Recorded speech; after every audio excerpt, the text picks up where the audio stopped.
Scientists discovered mysterious underwater crop circles and then saw what had made them.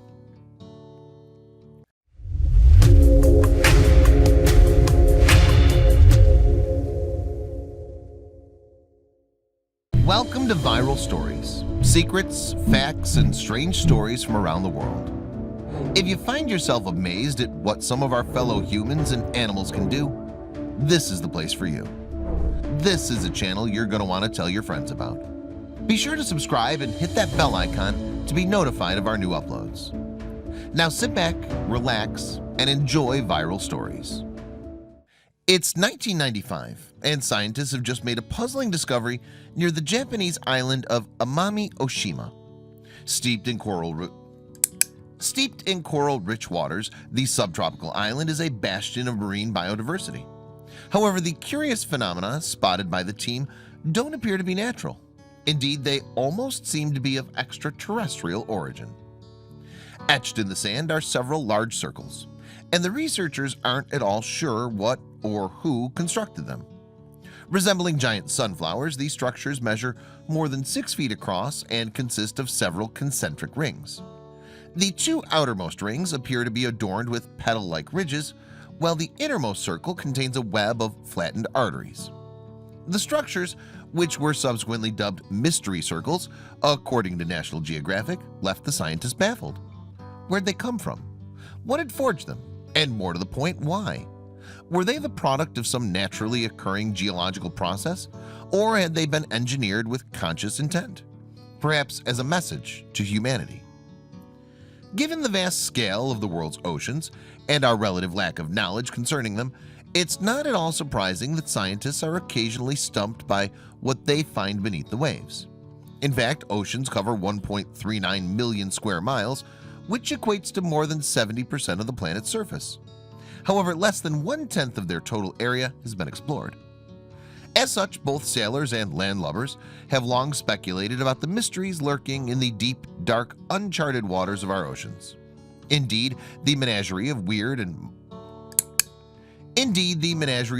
and wondrous sea creatures described in global myths, from mermaids to giant sea monsters, is as diverse as the human imagination is vibrant.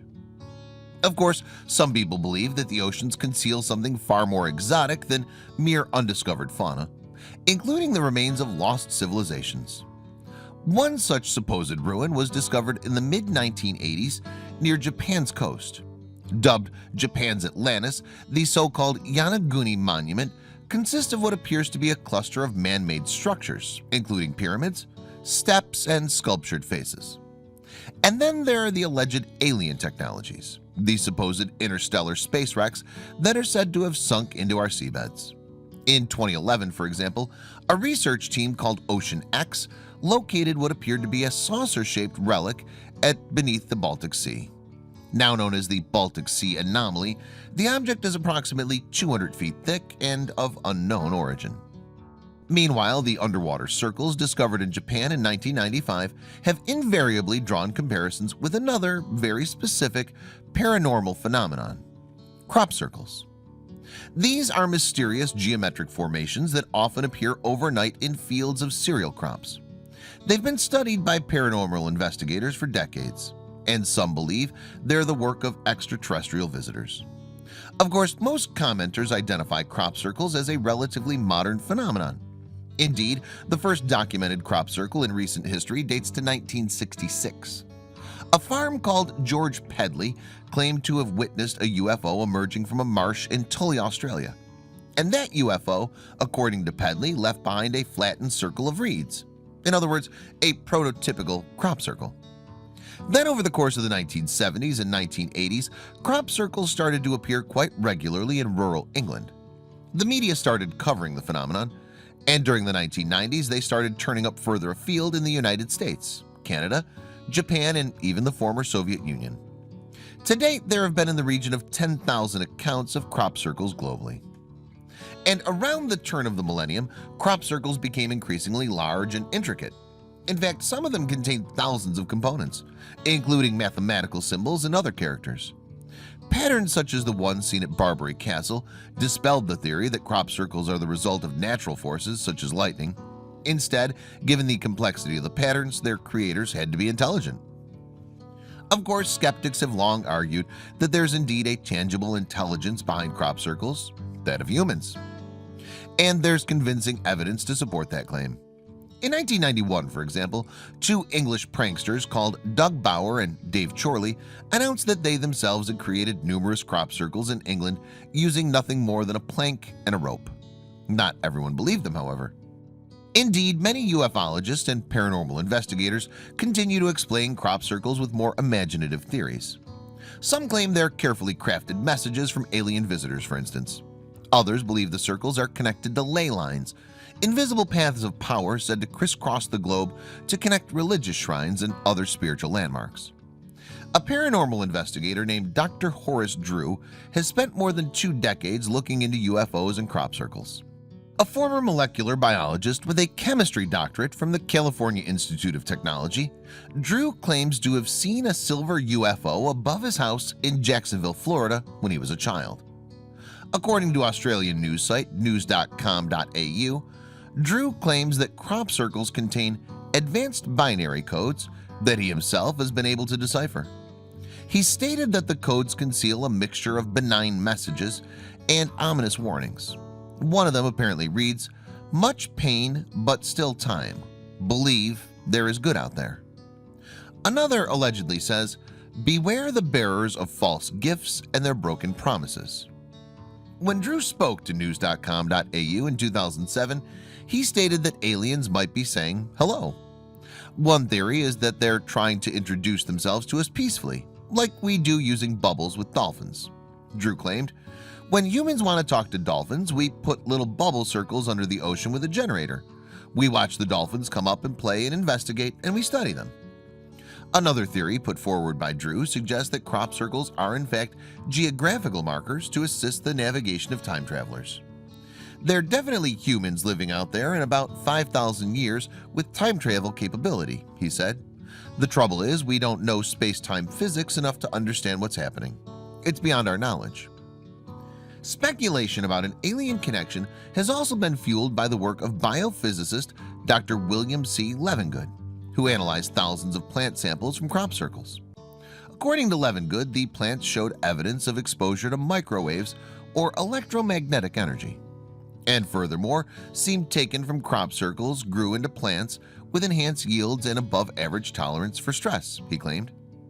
Such alien visitor theories are also anecdotally supported by a host of vivid eyewitness reports.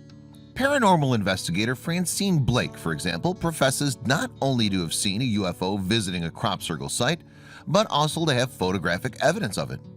Furthermore, she claims that crop circles are created by a momentary burst of extraterrestrial energy.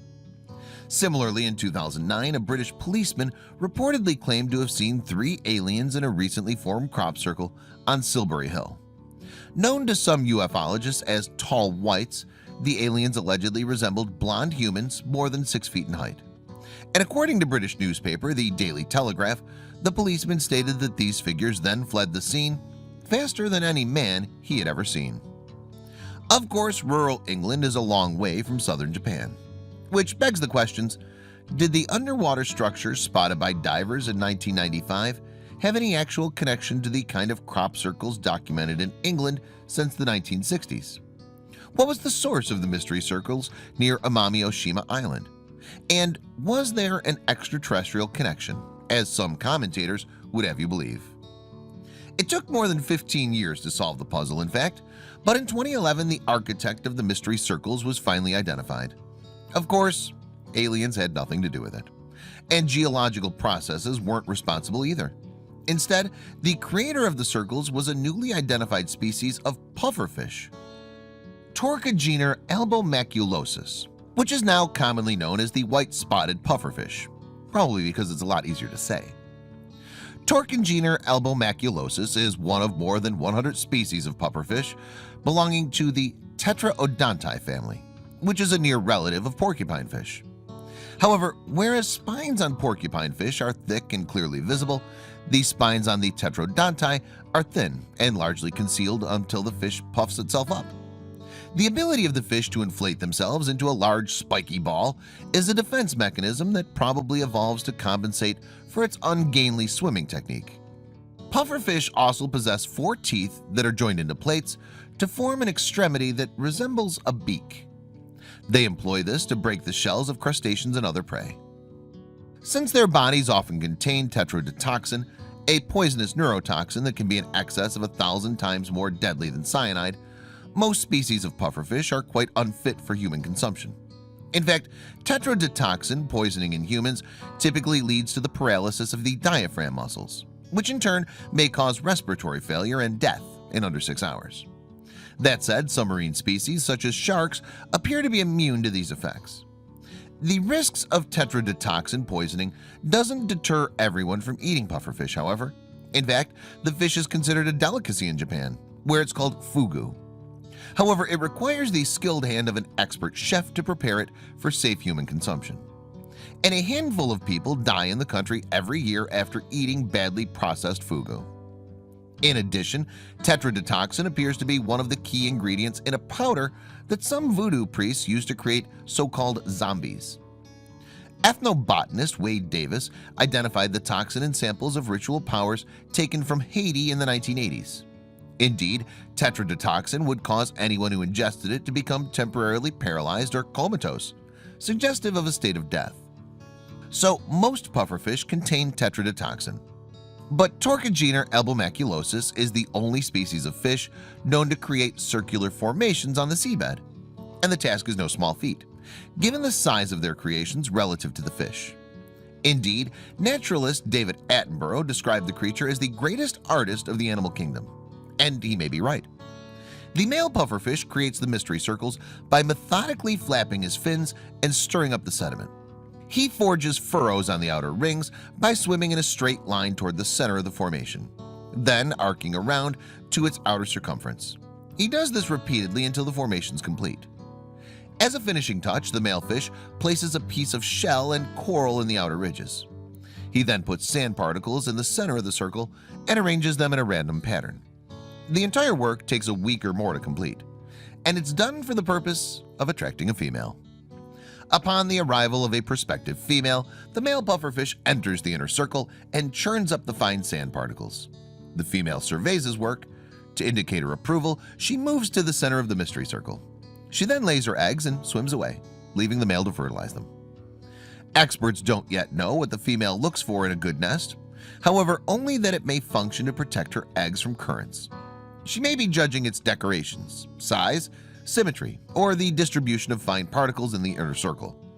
One possibility is that she prefers large nests, as this suggests a strong mate. Speaking to the science website Live Science in 2013, Alex Jordan, a researcher from the University of Texas, suggested that the nest might be purely functional.